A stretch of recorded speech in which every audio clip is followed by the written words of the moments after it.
Imagine encountering a bearded, half-naked man sleeping inside a barrel in the middle of the public square. He has only a bowl for drinking water, a tattered cloak, and a staff. When you ask why he lives this way, he responds, "I'm merely imitating the mice. They don't need mansions, cars, or smartphones, and they seem perfectly happy." This man isn't just any madman. He's Diogenes of Sinope, perhaps the most radical and provocative philosopher who ever walked the earth.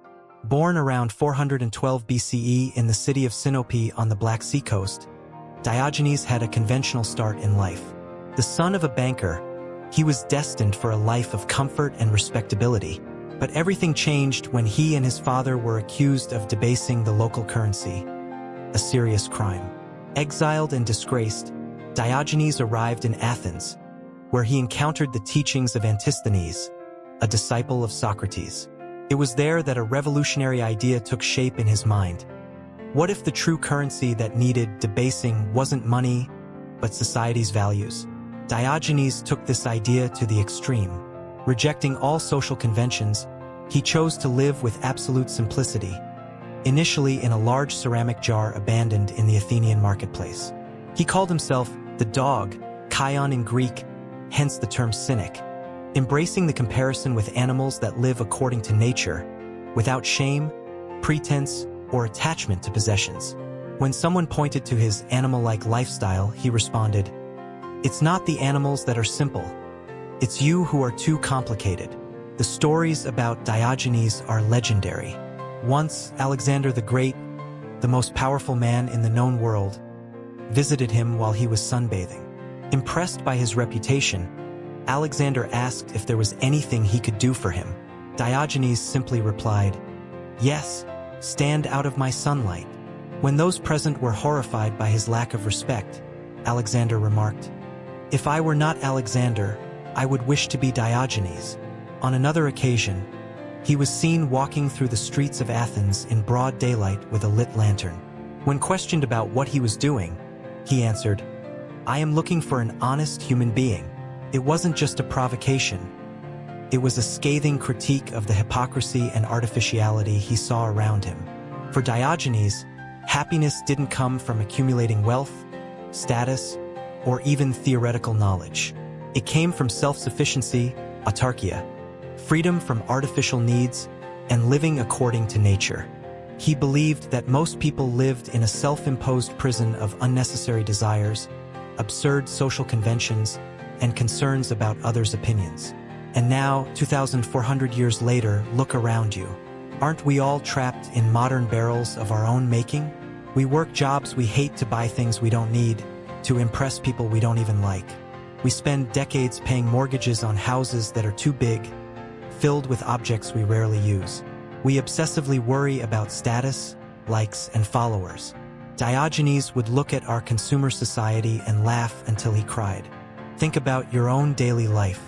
How many of your concerns are genuinely essential to your happiness?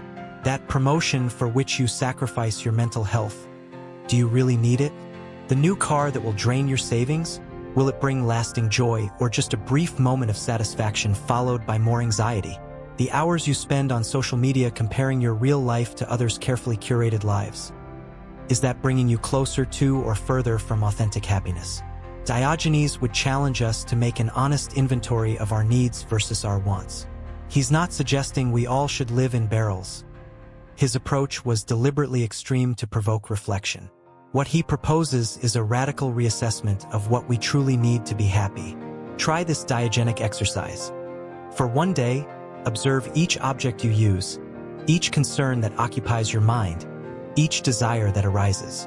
Ask yourself, is this natural and necessary, or is it an artificial convention I've adopted without questioning? You might be surprised to discover how many of your needs are actually invisible chains. Or try this.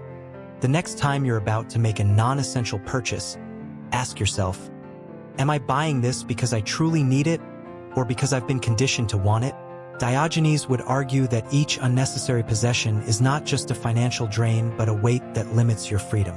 Diogenes' deepest lesson may be about authenticity. In a society obsessed with appearances, he challenges us to be radically honest, first with ourselves, then with others. When he defecated in public or masturbated in the marketplace, yes, he actually did this, it wasn't just to shock. It was to expose the hypocrisy of a society that treated natural bodily functions as shameful while glorifying violence and exploitation. Of course, I'm not suggesting you literally follow all of Diogenes' examples, but imagine the freedom of caring less about what others think. Imagine the lightness of needing less, wanting less, comparing less. Imagine the mental clarity that comes when you remove unnecessary noise from your life. Diogenes offers us a radical vision of happiness based not on acquisition but on subtraction, removing layers of artificial needs until you find the core of what truly matters. He reminds us that often, the path to happiness is not having more, but needing less. In a world that constantly tells us we're not enough, don't have enough, aren't doing enough, Diogenes' message is revolutionary. You already have everything you need to be happy. The rest is superfluous. Today, as you navigate the ocean of artificial desires our society calls normal, ask yourself, what would Diogenes say about your concerns? What are the modern barriers limiting your freedom? And most importantly, what are you willing to let go of to find more authentic, lasting happiness? Perhaps true wealth isn't in how much you own, but in how much you can live without and still smile. As Diogenes would say, it's not that I have little, it's that you desire too much. This is Firefly. See you tomorrow.